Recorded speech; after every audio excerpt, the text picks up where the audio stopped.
नालायक। बेटा, हमारा एक्सीडेंट हो गया है। मुझे तो ज़्यादा चोट नहीं आई, लेकिन तेरी माँ की हालत गंभीर है।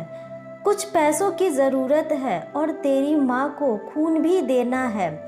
62 साल के माधव जी ने अपने बड़े बेटे को फ़ोन पर कहा, पापा, मैं बहुत व्यस्त हूँ आजकल, मेरा आना नहीं हो सकेगा। मुझे विदेश में नौकरी का पैकेज मिला है, तो उसी की तैयारी कर रहा हूँ। आपका भी तो यही सपना है ना, इसलिए हाथ भी दम चल रहा है।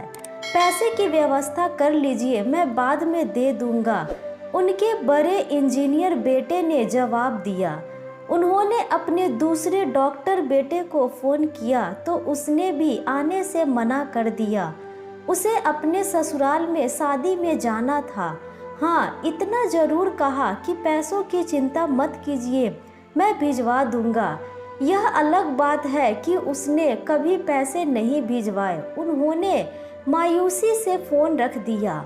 अब उस नालायक को फ़ोन करके क्या फ़ायदा, जब ये दोनों लायक बेटे कुछ नहीं कर रहे तो वो नालायक क्या कर लेगा। उन्होंने सोचा और बोझिल कदमों से अस्पताल में पत्नी के पास पहुँचे और कुर्सी पर ढेर हो गए। पुरानी बातें याद आने लगी। माधव राय जी स्कूल में शिक्षक थे। उनके 3 बेटे और एक बेटी थी। बड़ा इंजीनियर और मंझला डॉक्टर था। दोनों की शादी बड़े घराने में हुई थी और अपनी पत्नियों के साथ अलग अलग शहरों में रहते थे।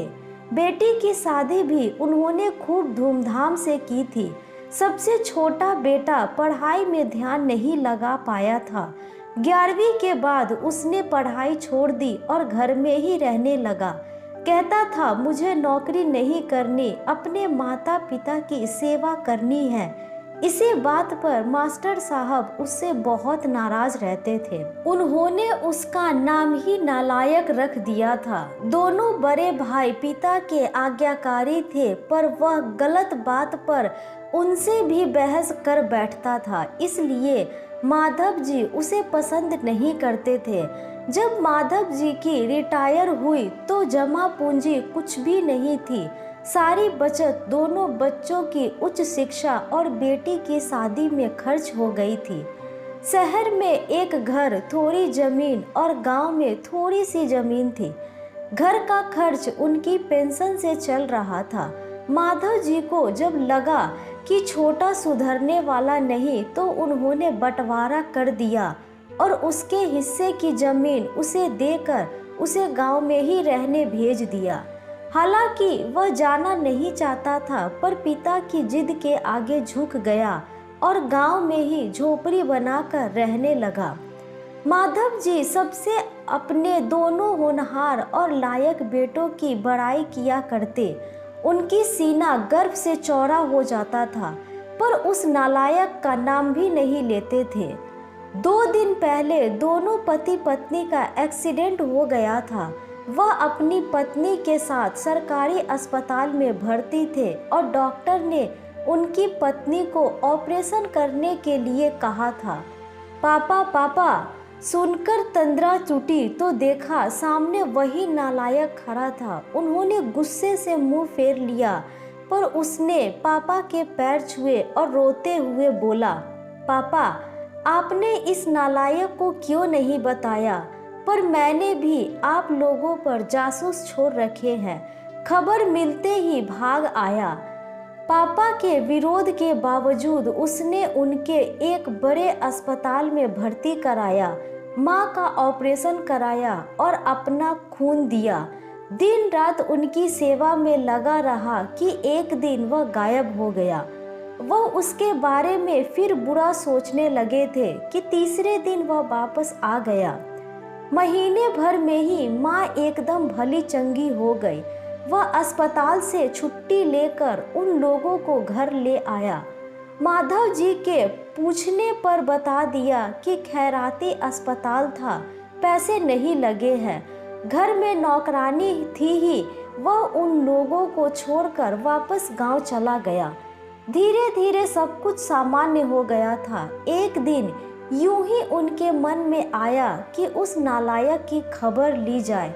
दोनों जब गांव से खेत पर पहुंचे तो झोपड़ी में ताला देखकर चौंके। उनके खेत में काम कर रहे आदमी से पूछा तो उसने कहा, यह खेत अब मेरा है क्या? पर यह खेत तो।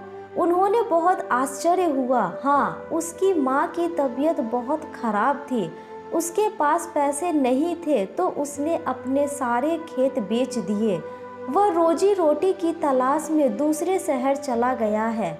बस यह झोपड़ी उसके पास रह गई है। यह रही उसकी चाबी। उस आदमी ने कहा। वह झोपड़ी में दाखिल हुए तो बरबस उस नालायक की याद आ गई।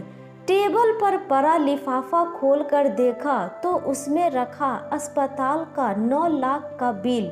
उनको मुंह चिढ़ाने लगा।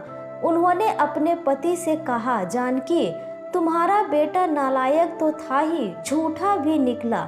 अचानक उनकी आंखों से आंसू गिरने लगे और वह जोर से चिल्लाए, तू कहाँ चला गया नालायक? अपने पापा को छोड़कर एक बार वापस आ जा, फिर मैं तुझे कहीं नहीं जाने दूंगा। उनकी पत्नी के आंसू भी बहे जा रहे थे और माधव जी को इंतजार था अपने नालायक बेटे को अपने गले से लगाने का।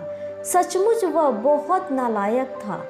वो तो दोस्तों, यह थी हमारी आज की कहानी। आपको यह कहानी कैसी लगी हमें कमेंट करके ज़रूर बताएं। साथ ही लाइक एंड सब्सक्राइब करना ना भूलें। धन्यवाद।